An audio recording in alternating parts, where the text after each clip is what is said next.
We often give people with high income a pass when it comes to personal finance. And more often, we assume that when someone is making a lot of money, they're naturally good with money. But the truth is that that is not the case. Just because someone is making a lot in income doesn't mean they're good with money and will become wealthy. While both income and wealth are important financial indicators, there are tons of people who make a lot of money yet not build much wealth. So in that spirit, let me share with you 10 biggest financial mistakes that high income earners make so you can avoid being one of them. And hi, if you're new to the channel, my name is Tay from Financial Tortoise, where we learn to grow our wealth slow and steady. Number one financial mistakes that high income earners make. They assume their high income will continue through perpetuity. You did really well in your career, so you achieved the pinnacle of your income potential early on. You're an attending physician commanding $500,000 in salary, a partner at a law firm, or a corporate executive with a corner office. You never thought you could command this high of a salary, but you did. And you're proud of it, and you should be. You achieved something that only a fraction of the population even come close to achieving. However, just like gravity, whatever goes up has a tendency to come down. Now, it might not free fall like Newton's apple, but there is a good chance it will level off with time. The data are shockingly clear that for most people, in most fields, professional decline starts earlier than almost anyone thinks. According to a research by Dean Keith Simonton, a psychology professor from UC Davis, and an expert in creative career trajectories, on average, the success and productivity of a career increases for the first 20 years. Then it starts to taper off. Thus, if you started your career in your early 30s, most often you would do your best work around 50, and it would start to decline soon after that. And income follows this curve. According to compensation research from PayScale, most full-time workers tend to make the most money in their 40s and 50s. Now, I'm not here to say that you can't continue to remain competitive and command a good salary after 50. However, it's good to be aware of the data and the trend. The earth beneath our feet is constantly shifting, so we want to constantly be hyper-aware. Alright, but you might be saying, I'm not an average person. That is the reason why I'm able to command a high salary today. I can beat the statistics. Great point. And I'm not arguing against your career success. But let's talk about what's required to maintain that high salary. Number two financial mistake that high income earners make. They continue to push and push for higher income without thinking about the consequences. There is tremendous hard work that goes into producing high income. You put in the long hours, you fight off competition, and you put up with intense and grueling work schedule. And this is the reason you're able to reach the peak, stake your flag on top of the career mountain, and bask in your success. But do you ever ask yourself, then what? Once you reach the goal of high income, where do you go from here? This is where most high achievers with high income don't have a good answer except more of what they know best. To keep climbing higher. To push for more career success. More income. But is that the only way? And at what cost? High income isn't free. It comes at a cost. Cost of 12 hours a day, 7 days a week, and a record-paced career, which often leads to other issues in our lives. Our health, our relationships, and our happiness in general. Compounded with the fact that data shows most career and income levels off around 50, it could feel like you're fighting a losing battle. The biggest mistake professionally successful people make is attempting to sustain peak accomplishment indefinitely. So why do high-income individuals have a hard time taking their foot off the pedal despite the cost? Which leads to the next mistake. Number three financial mistake that high-income earners make. They grow their income too quickly. They inflate their lifestyle with each increase in their income. You might be realizing at a certain point in your career that high income is just not worth the cost. The time at the office, the time away from the family, the stress. So you want to slow down, but you can't. Why? Because one of the biggest reasons why high income individuals have a hard time slowing down, aside from being a workaholic, is because of their lifestyle. They allow their lifestyle expenses to grow at the same rate as the growth of their amazing income. A bigger home, a fancier car, a second vacation home, the exclusive country club membership. They wanted to show the world their success. The only way they knew how was with status display artifacts and services. But what many realized too late is that all these things and stuff translates to higher ongoing lifestyle expense. Therefore, by the time they realized their career was tapering off, they couldn't get off the treadmill even if they wanted to because they had financial obligations they had to meet. As you can guess, this isn't a pretty place to be at. Thus, not a surprise that we see many high-income individuals in excellent careers saying things like this. I feel stuck. I feel like I'm on a hamster wheel to nowhere. High income is an amazing accomplishment that should be praised. Just be careful not to use it all to buy expensive things in hopes of finding fulfillment from those things alone. Number four financial mistake that high-income earners make. They take unnecessary risks. It could be because they feel like they need to make more money apart from their career, or all their high-earning friends are investing in cool investments. Whatever the reason, high-income earners have a tendency to take unnecessary risks when it comes to investments. Individual stocks, actively managed funds that promise to beat the market, or cool investments like private startups. And I could understand why.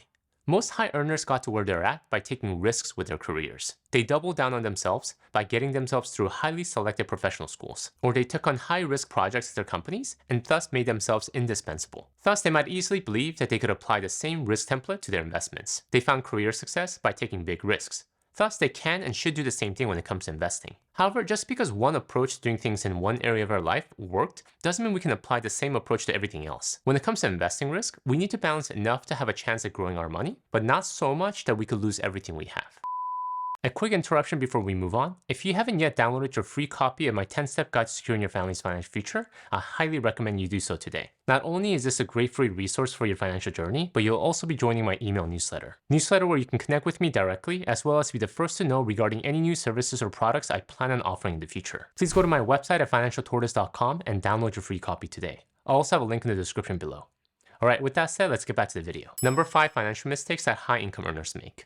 In the line of investing, they invest too heavily into illiquid investments, assets not easily converted into cash. This can be in the form of private investments, commercial real estate, or collectibles and art pieces. I know, they sound cool. Thus the reason why many high-income earners who want to enter the world of the ultra-rich probably invest in these cool-sounding investments. Now, if this makes up a smaller part of a person's overall wealth, and they have enough other liquid assets, this often is not a problem. The issue is when people find themselves in a position where they need cash, but a good chunk of their investments are illiquid. When you invest in real estate, the return could be greater than what you would get from a simple, broad market index fund. That is if you're invested in the right property in the right location. However, converting the asset into cash takes time. Finding a buyer, negotiating and processing the transaction, not to mention the cost that goes into selling the property. Life happens and we never know when we will need cash. So despite how good certain investments might look, don't neglect the liquidity factor. Number 6 financial mistake that high income earners make. They overcomplicate their finances. In the line of taking unnecessary risks and tying up their money in illiquid assets,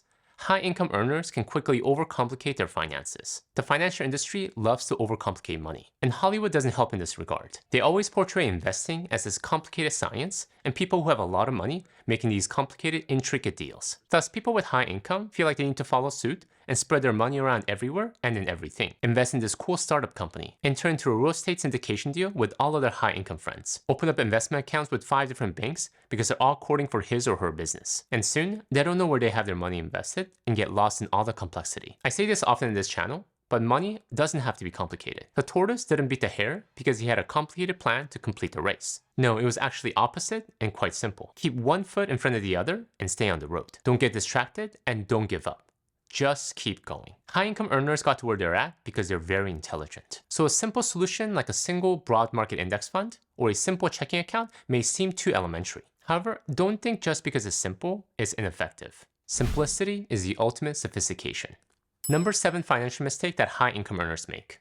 They surround themselves with wrong financial advice. Most often, the reason high-income earners make investment mistakes, from my perspective, is because they're listening to the wrong advice, thus taking unnecessary investment risk, tying up too much of their money in illiquid assets, and overcomplicating their finances. And they aren't doing this in a bubble. They're doing this because they heard it from someone or someone encouraged them to do so. Now, I'm all about listening to people and learning all the time. I'm a firm believer that we can learn something from everyone and everything, even if sometimes there are things we shouldn't be doing. But the key to learning the right takeaway is to discern where the other party is coming from. High-income earners are a primary target for investment firms and banks because they have money. Investment companies want these high achievers as their clients because that means more money for their bottom line. So recognize that. Ask good questions. Understand how the bank or the investment firm is making money from you. Probe at their financial products. But most importantly, educate yourself so that you are driving your investment, not someone else. Number 8 financial mistake that high income earners make. They don't plan their taxes. Taxes are one of the biggest expenses on our budget, more so if you're a high income earner. Because of the progressive tax rate, the more money you make, the more taxes you pay. If you're a superstar income earner and you're in the highest tax bracket, you're paying 37% in taxes for a good chunk of your income. And we're not even talking about state or payroll tax. So tax planning is a must if you're a high earner. Unfortunately, most people approach this as an afterthought rather than something to get in front of. If you're a high earner and you haven't given that much thought to tax planning, here are a few smart strategies to get you started. 1. Maxing out tax advantage accounts like 401k and HSA. Every dollar you put into retirement accounts like the 401k lowers your overall taxable income. If you're in the highest tax bracket, 37%, you can save thousands of dollars that could be going to Uncle Sam. 2. Contributing to charitable organizations. You'll need to itemize to take advantage, but I've seen people bundle several years worth of donations into a single year to maximize tax savings. 3. Start a side business. Self-employed individuals, full-time or part-time, are eligible for a lot of deductions not open to W-2 employees. So if you wanted to get that passion project of yours off the ground, now might be the best time. Again, many high-income earners who got to their income position through gradual increase might consider tax planning an afterthought, not even really thinking about it until tax season and considering taxes as a necessary part of making money. However, smart tax planning can save thousands, if not tens of thousands, if done right. And I advise working with a quality tax accountant if this is an area you want to maximize. For your own personal education, I'll have a link to a playlist of major tax lowering strategies you want to be aware of in the description below. Number 9 financial mistake that high-income earners make. They don't adequately protect themselves with proper insurance. Bad things happen regularly and they can happen to you. And if you have high income and your family is used to living off your high income, you definitely don't want to dismiss insurance as an afterthought. I believe the 4 must-have insurance that we can't live without are the following: homeowner insurance, auto insurance, health insurance, and term life insurance. When you look at world champion level sports teams, it isn't just the offense that wins the game. They have a strong defense in addition to a strong offense. Just look at soccer. What's the point if your star striker scored 6 goals when your weak defense just gave away 7? Your team lost because you're only focused on scoring and not on defending your goal. Think of spending money on good insurance as an investment in strong defense. A study published in the American Journal of Public Health found that close to 67% of bankruptcies in the US are due to medical issues. Serious disease or injuries result in hundreds of thousands of dollars in medical bills. When we don't invest in adequate insurance like health insurance, these bills can easily wipe out our savings and investments. And also imagine if you didn't have a quality homeowner insurance prior to a natural disaster wiping out your home. According to a study released by CoreLogic, a property research organization, in 2021, about 1 in 10 homes were impacted by natural disasters. Over 14.5 million homes, adding up to almost $57 billion in property damage. If we don't invest in good insurance to protect us, all our hard work towards high income and building our financial wealth can easily be wiped out with a single health issue or a single wildfire. Number 10 financial mistakes that high income earners make. They lack basic financial literacy. As I mentioned earlier, high-income earners can have a tendency to look down at basic personal finance because they deem it too elementary and basic. Budgeting, being frugal, index funds, they sound so boring and elementary for my highly intellectual brain. No, I would rather find more exotic investments, more complex investments, more exciting investments. And when it comes to spending, what is the point of being a superstar at work if I can't use my high income to buy all the toys that I want? I need people to see and be in awe of my success. But this often is the reason why many highly successful individuals who can command super high salaries in the marketplace are living paycheck to paycheck. Financial literacy is not basic. And if you think that, you are basic. This food is like basic, you know? Thank you guys for watching. And in the line of continually expanding our financial knowledge, please check out my video on 40 money skills to master before 40 here. Until next time, all the best.